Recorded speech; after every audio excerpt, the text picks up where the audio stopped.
Welcome to the Global Interview. Thank you for listening. This is where you can keep up to date with all the latest news and information direct from leading creatives, leaders, and thinkers. We can help to keep you right up to date with all the latest information from interesting people who make a real difference in this globally connected world. You can find out more about the show at theglobalinterview.com. Enjoy the episode. Louise O'Connor, Strategic and Innovative Leader, International Digital Transforming and Scaling Businesses. Louise is a strategic and innovative leader with circa 20 years of international experience digitally transforming and scaling businesses across global markets and multiple industries, from startups to multinationals.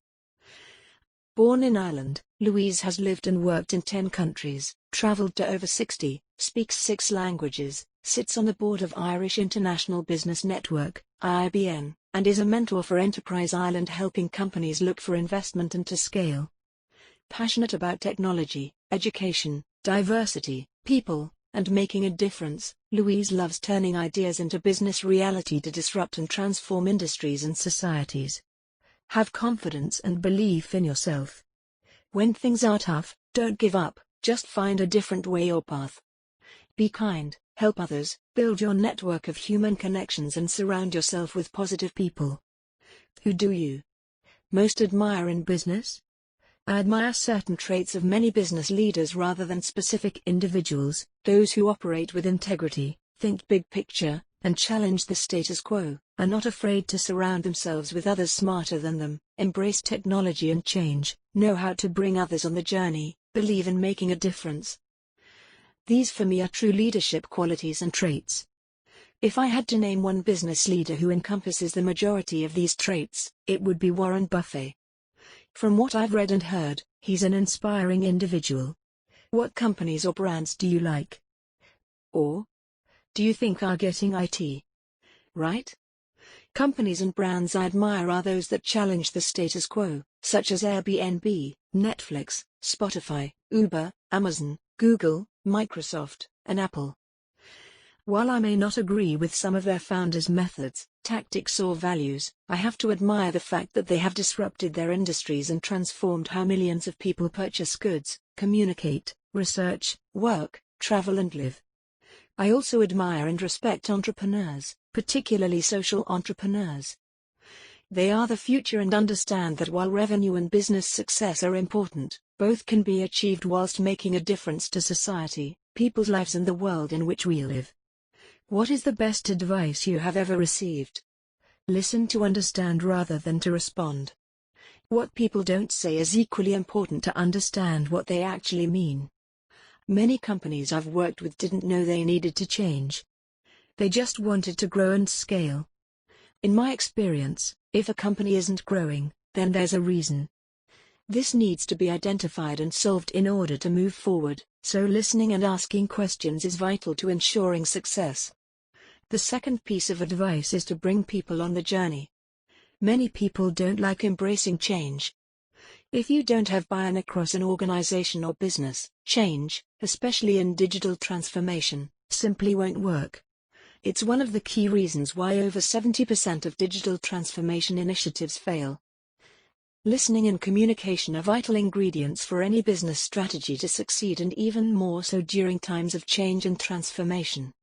What drives or motivates you each day? Being challenged, driving change, being happy, making a difference and helping others. Do you have a mentor? Or do you mentor anyone? I've been fortunate to have had many mentors, foremost, my mother. Professionally, the most influential mentor in my career was an inspiring CIO that I worked with in London. He believed in me and recognized my potential, listening and challenging me. Always had my back, forced me to think outside the box and instilled in me that it was my duty always to help others. I still consider it a privilege to have worked with and know him. I mentor both officially, for Enterprise Ireland, Girls in Tech, Female High Flyers and others, and unofficially with people and companies I encounter with whom I connect, share similar values, and who want or need support. How do you network? I read a tweet recently that resonated. It described networking as every human interaction, every small daily actions, are all opportunities to make a stronger connection. This is so true. Networking is about building human connections. I love going to talks and seminars. You learn so much from other people's experiences, and it's an excellent opportunity to connect with and meet others. I also use LinkedIn and Twitter as ways of connecting with people online globally, and on many occasions, online connections have become offline friends. I've been involved in many networks, but it's essential to find the right one for you.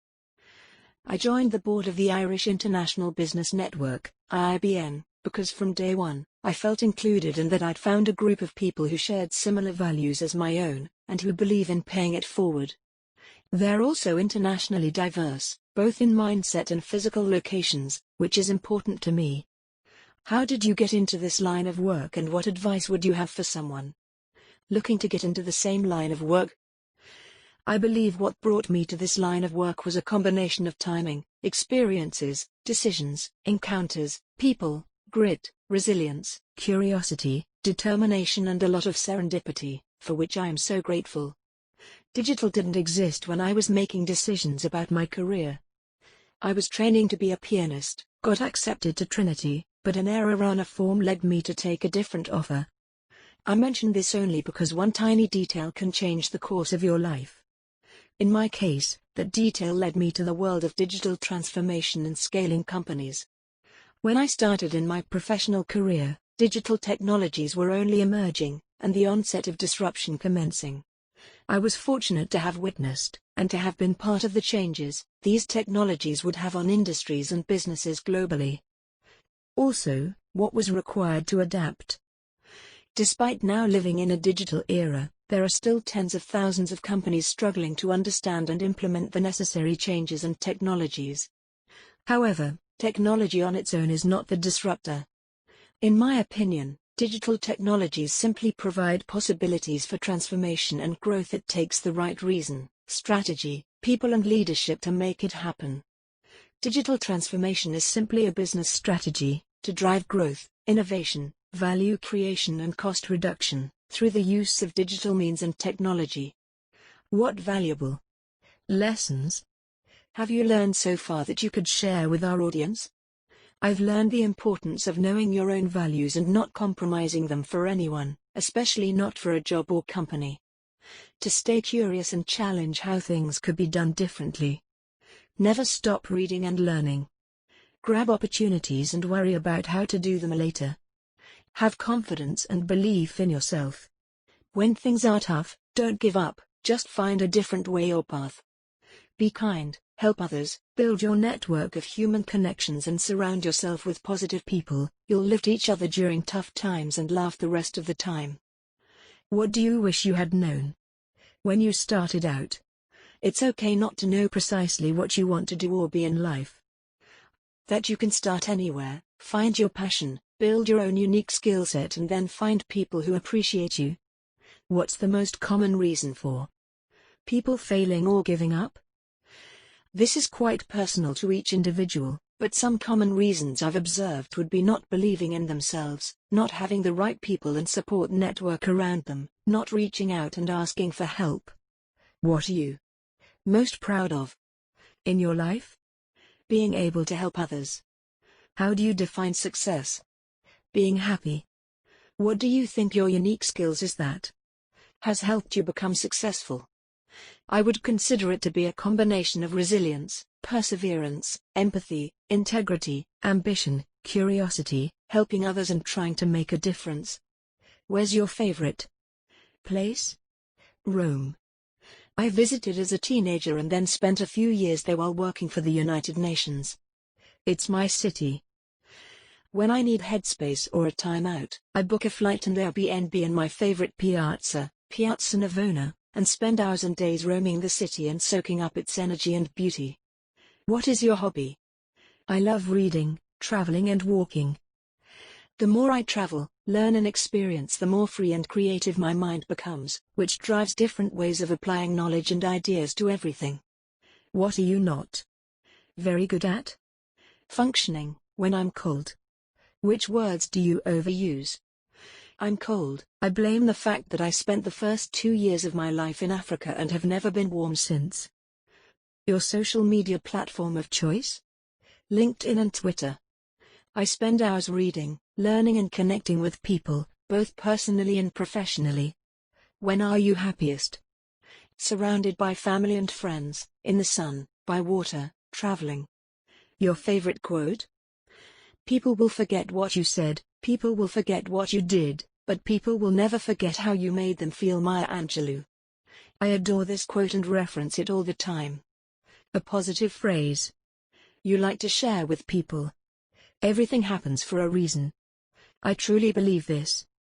As Steve Jobs said, you can't connect the dots looking forward, you can only connect them looking back. So you have to trust that the dots will somehow connect in your future. I do, however, believe that we can help shape the path by staying true to ourselves and the values. Thank you for listening to this interview on The Global Interview. You can join the Global Interview newsletter at theglobalinterview.com. Thank you for listening to this episode from The Global Interview. We appreciate your support. If you would like to find out more, please visit theglobalinterview.com.